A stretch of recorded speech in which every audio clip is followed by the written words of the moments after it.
देश के बिगड़ते हालात पर मुमरा कौसा उलेमा कमेटी शहर में निकालेगी अमन मार्च।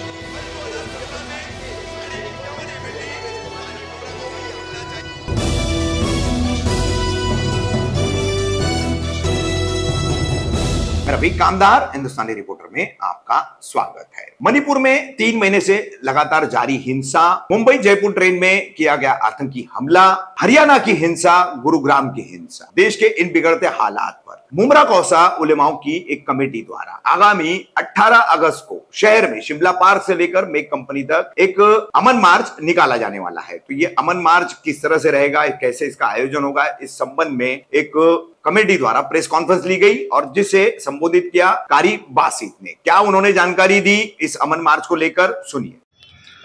मौलाना साहब, आज आपने एक पत्रकार परिषद रखी है, क्या कारण था पत्रकार परिषद रखने का, क्या कहना चाहोगे?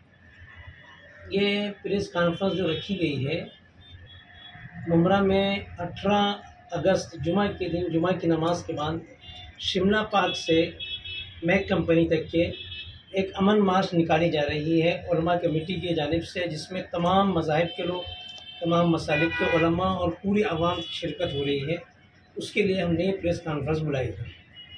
तो कितने बजे की रहेगी ये और कहाँ से कहाँ तक? शिमला पार्क से 2:30 बजे शुरू होगी और मैक कंपनी तक जाएगी। वो इस सिलसिले में जो अमन मार्च निकाला जा रहा है, अभी इस सिलसिले में कई सारे पॉइंट्स हैं। सबसे पहला मुद्दा तो ये है कि मणिपुर में तकरीबन 3 महीना हो चुका है, फसादात का सिलसिला अभी तक रुका नहीं है और पूरी तरीके से हुकूमत को जो अपनी ज़िम्मेदारी निभानी चाहिए वो निभाई नहीं जा रही है।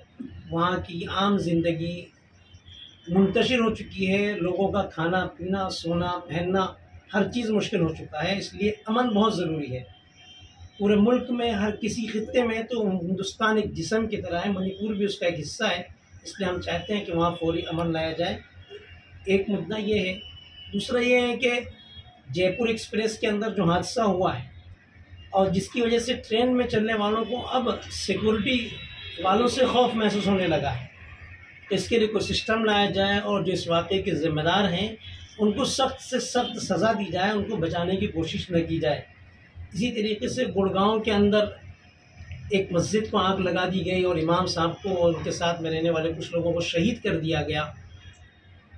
और उसके बाद में हरियाणा और मेवात के अंदर जो एक मजहबी यात्रा निकली थी और उसके बाद वो फसादात हुए। फिर फसादात के बाद 700 से ज़्यादा बेगुनाह लोगों को के मकानात के ऊपर क्या कहते हैं बुलडोज़र चला दिए गए। इसी तरीके से एक के बाद दीगरे बजरंग दल की तरफ से तरह तरह के फसादात फैलाए जा रहे हैं और कोई ना कोई मुद्दा, कभी तालीमी इदारे में हिजाब का मामला आ जाता है, कभी सड़कों पे चलते हुए कोई फसाद हो जाता है। और जो इस फसाद के पीछे लोग हैं, जैसे इस वक्त हरियाणा का एक बहुत बड़ा नाम है मोनू मानेसर, उसको मुसलसल बचाया जा रहा है। उस पर कई तरह के केसेस पहले से मौजूद हैं, आज तक उनके खिलाफ कोई एक्शन नहीं लिया गया। मॉब लिंचिंग के वाक़यात हो रहे हैं, उसके खिलाफ कोई मजबूत कानूनी कार्रवाई नहीं हो रही है। इसी तरीके से मुल्क के मुख्तलिफ खित्तों में, महाराष्ट्र के भी मुख्तलिफ इलाकों में आदिवासी और दलितों पर मजालिम हो रहे हैं। औरतों की इज्जतें महफूज नहीं है, मुल्क भर में नंगा औरतों को नचाया जा रहा है। खुद वज़ीर दाखिला की रिपोर्ट के मुताबिक 13 लाख से ज़्यादा औरतें पिछले 3 सालों में लापता हो गई हैं। औरतों की तस्करी के वाक़यात इससे समझ में आ रहे हैं कि हो रहे हैं पीछे। और ऐसे ही मुख्तलिफ तरीके से मजहबी मुनाफरत फैला करके बांटो लड़ाओ की सियासत का जो माहौल बना है, जिसमें मुल्क के हर तबके में, चाहे वो सियासी हो, समाजी हो, ताजिर हो, तालीमी तबके का अमन उसकी ज़िंदगी से निकल चुका है। वो कुछ भी हासिल करना चाह रहा है, कुछ भी करना चाह रहा है, तो वो एक खौफ के साथ जी रहा है। हम ये चाहते हैं कि अमन कायम हो और लोग अपनी अपनी ज़िंदगी के अंदर पुरसुकून तरीके से ज़िंदगी गुजार सकें और हुकूमत की जो जिम्मेदारी है, हुकूमत उस जिम्मेदारी को सही तरीके से निभाए और आगे आए।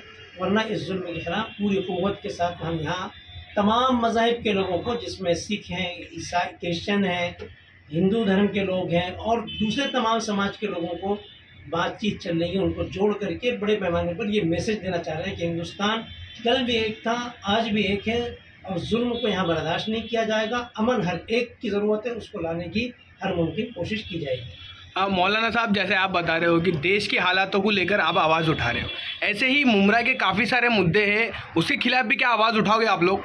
हमारा इस वक्त प्रेस कॉन्फ्रेंस जो है वो अमन मार्च के सिलसिले में है। इससे मुताल्लिक अगर आपको कोई सवाल है तो आप कर सकते हैं। हजरत, इस वक्त हम दूसरी बात पर जिस तरह से बातें चल रही है कि अमन का जो मार्च निकाला जा रहा है, लेकिन हम देख रहे हैं कि काफ़ी सियासी बेवजनी है हमारे पूरे हिंदुस्तान में, और इस तरह के अमन मार्च जो भी निकाले जाते हैं फ़ौरन उन तंजीमों को टारगेट कर लिया जाता है। तो क्या आपका मैसेज रहेगा किस तरह से, क्योंकि सियासत में हिस्सेदारी ना के बराबर, सरकारी संस्थानों में हिस्सेदारी ना के बराबर, फौज में, पुलिस में बिल्कुल ना के बराबर, तो उस प्लेटफॉर्म पर उन सभी चीज़ों को लेकर किस तरह से आप बेदारी पैदा करेंगे कौम? फिलहाल हमारा मुद्दा जो है तमाम मजहब के लोगों को लेकर के, तमाम तबके के लोगों को लेकर, माइनॉरिटीज़ को लेकर है, ये आप कहना चाह रहे हैं? माइनॉरिटीज़ को लेकर के, जो उसमें यहाँ पर समझ बूझ रखने वाले अक्सरियती तबके के लोग आना चाहते हैं, हम उनको भी निगलेक्ट नहीं करेंगे, उनको भी बुलाएंगे इसके अंदर। हम ये दिखाना चाहते हैं कि हिंदुस्तान एक पुरअमन मुल्क था और उसको रहना चाहिए। अब जो उस वक्त जो हालात पैदा कर दिए गए हैं उसे खराल में ख़त्म करना चाहिए। एक प्रेशर, एक माहौल यहाँ से क्रिएट किया जाएगा, एक आवाज़ दी जाएगी मुल्क को कि इस आवाज़ को हर जगह उठाया जाए और एक पैगाम दिया। ये जमातुल उलमा के बैनर के तले है ये प्रोटेस्ट? ये मुमरा कौसा के तमाम मसालिक के उलमाए किराम की जानिब से है, उलमा कमेटी से है जी, उलमा कमेटी, जिसमें तमाम तंजीमें, तमाम पार्टी सब शामिल हैं।